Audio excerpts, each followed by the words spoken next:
Not a YouTuber. Just been a while since I made a goddamn video. You know, I know it's been a while, and you probably was wondering what was the hiatus.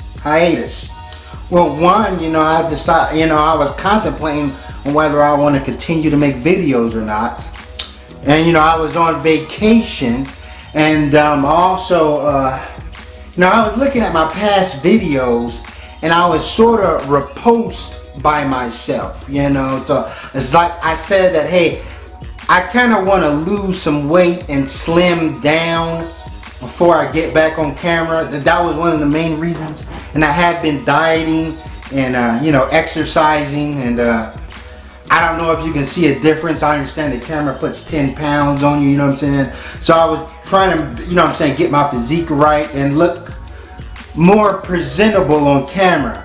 But anybody who's my Facebook friend and follow me on Facebook and follow my comic strips or whatever, they know I'm still out here, I'm still active. But right now this is a hot button topic. We're gonna talk about the three B's: Black Lives Matter, police brutality of the police, and black on black crime. Now I'm gonna try to keep this video as short as possible, and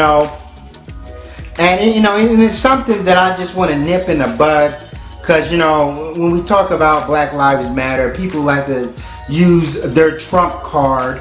What about black on black crime? Or they say that a black life only means something if a white person snuffs it out. So therefore, we're going to cover all bases.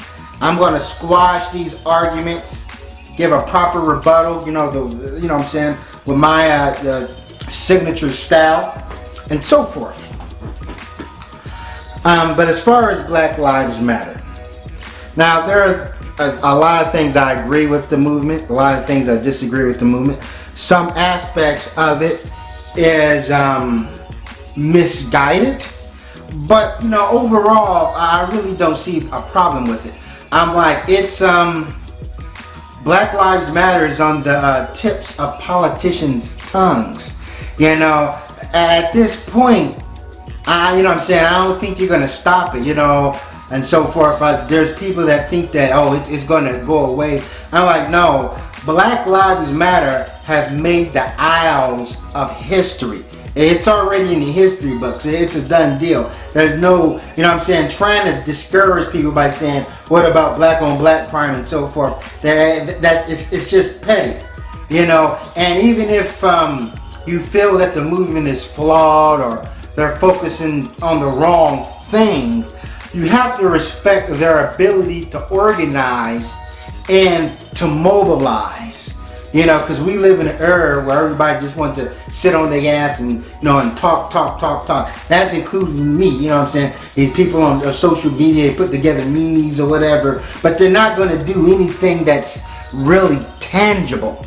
And that's the thing. So even if Black Lives Matter is not focusing on the intra-violence in the black community, overall, I don't see why anybody would have a problem with it. You just don't feel that it's focusing on something where you feel like something else is a little bit more urgent. And what are their statements? They're telling people, they're telling people that Black Lives Matter. But then you say, well, if Black Lives Matter, then does it matter when black people kill other black people and so forth? I'm like, there's a difference, when you tell a thug or a petty criminal, they chose their life.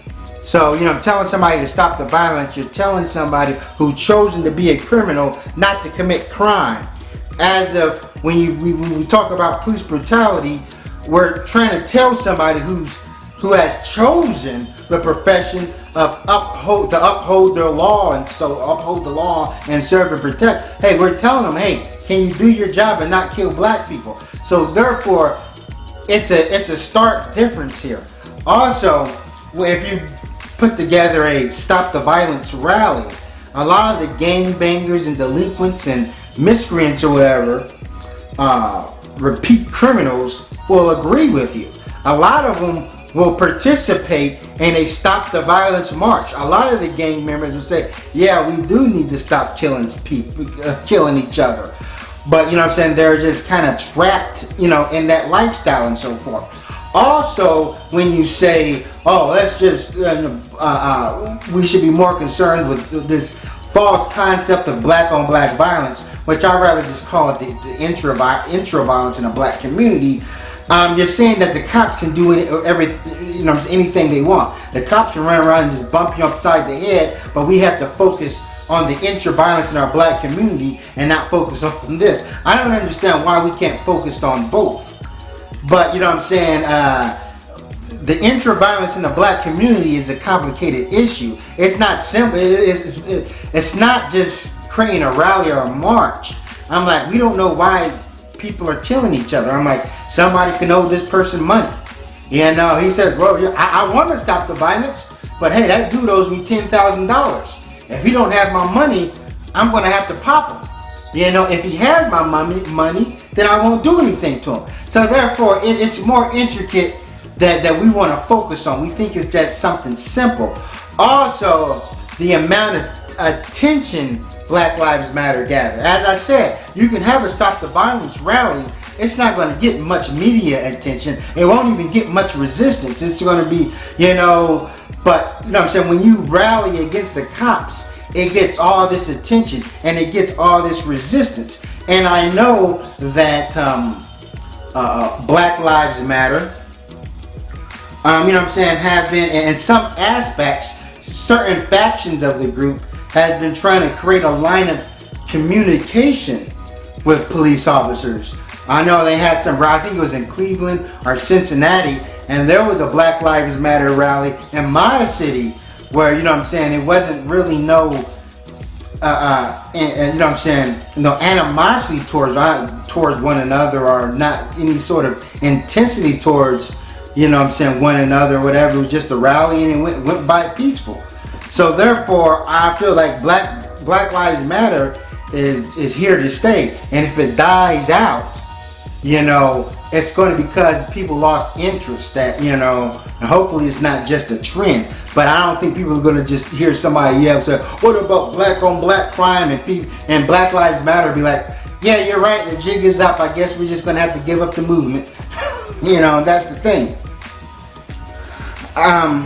And a lot of people have stated that, you know, why is it that black people get riled up when a white person kills one of us? I think it's more so a police officer or a cop or authoritarian figure, you know what I'm saying, more so than just a regular white person. I think if a white crackhead killed a black crackhead, I think it was going to be like, oh, that's some, you know, crackhead stuff. You know, maybe they was fighting over a rock or something like that. But it's more a police, because we've seen that people, you know what I'm saying, in the Freddie Gray case, you know, there was, you know, 3 black officers involved with that, and people wanted to see justice. So it's the police. And you have to understand the position of power that they're in. You know, I'm like, we are vulnerable to the police. If the police told me to stop or want me to pull my car over, I have, by state law, federal law, whatever, I have to abide to what the police orders me to. You know, a typical thug or a gangster can't just tell me to do something, I'll do it. They may threaten me with violence, but I don't have to do, you know what I'm saying, what they tell me to do. As for the cops, we're supposed to comply with them.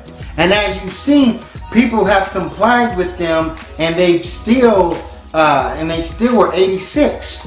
You know what I'm saying? They were still blown away. We've got are shocked.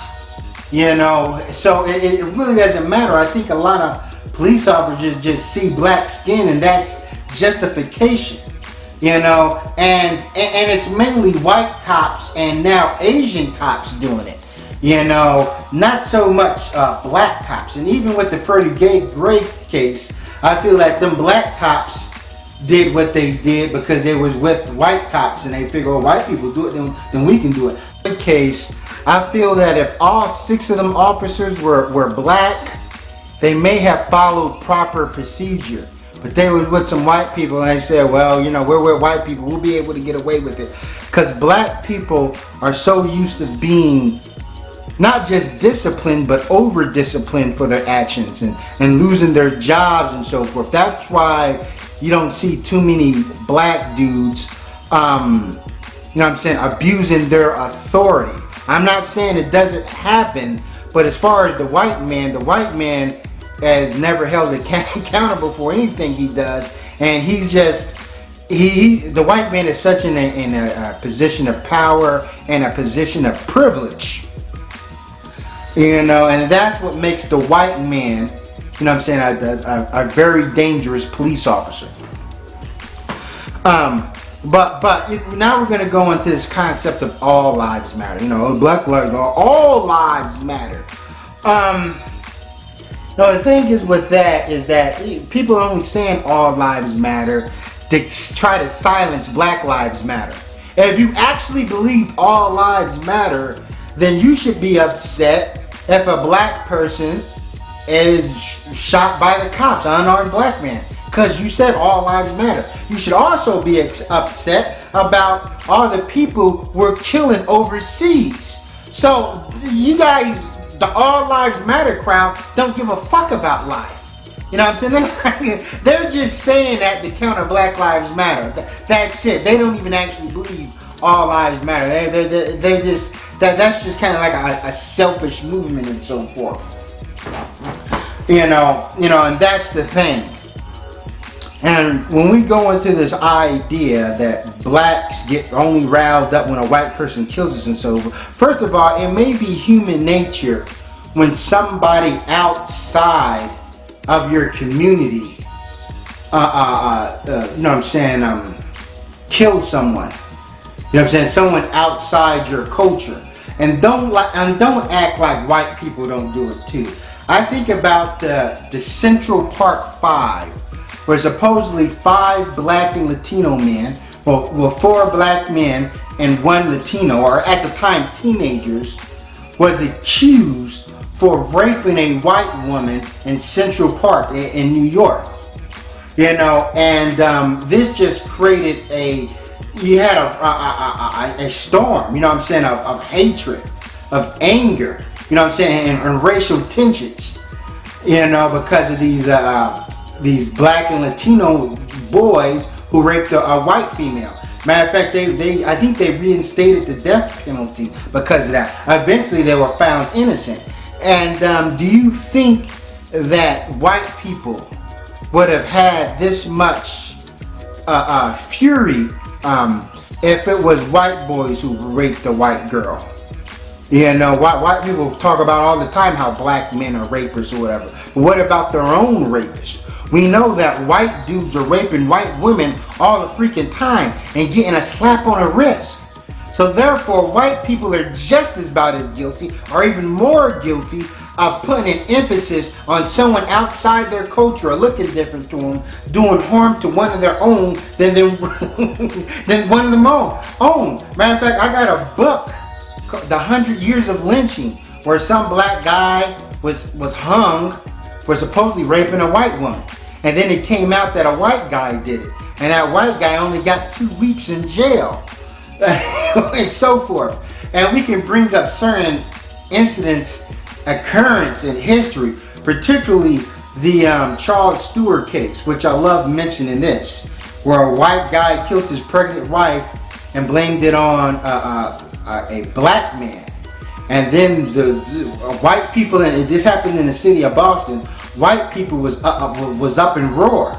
You know, they went into the hood on horseback, gathering up black people like it was the slavery days. You know, and then it comes out that Charles Stewart, this white dude, killed his wife. You know, if Charles Stewart was to blame another white man, it wouldn't have gotten as much media attention and so forth. And even if somebody analyzed that case, Charles Stewart, I'm like, he was guilty as sin. This dude was getting pedicures, manicures, rolling around with a new car with a new woman. but he just blamed it on the black person, and that's all they needed. That's all they need. They didn't instigate. They didn't even look at Charles Stewart and say, hey, maybe he killed her over insurance money because look, he already got him a new female. No, he just said a black person, and they said, hey, any black person would do. String up anybody. So white people are known to do this, and so forth. I don't even think white people even really care if white people kill other white people. That's why, matter of fact, they might enjoy it. That's why they idolize all them fucking serial killers and give them movies and so forth. And if you watch documentary of a lot of these serial killers, the reason why they was able to get such a high body count is because of their white privilege. It's because the fact that white people, for some reason, will not suspect another white person for doing harm. I don't know why, when the majority of white people kill other white people, so it really makes no sense. So, but that's all I want to say. Thanks for watching. I'm gonna come out with more videos more frequent, but never stop learning.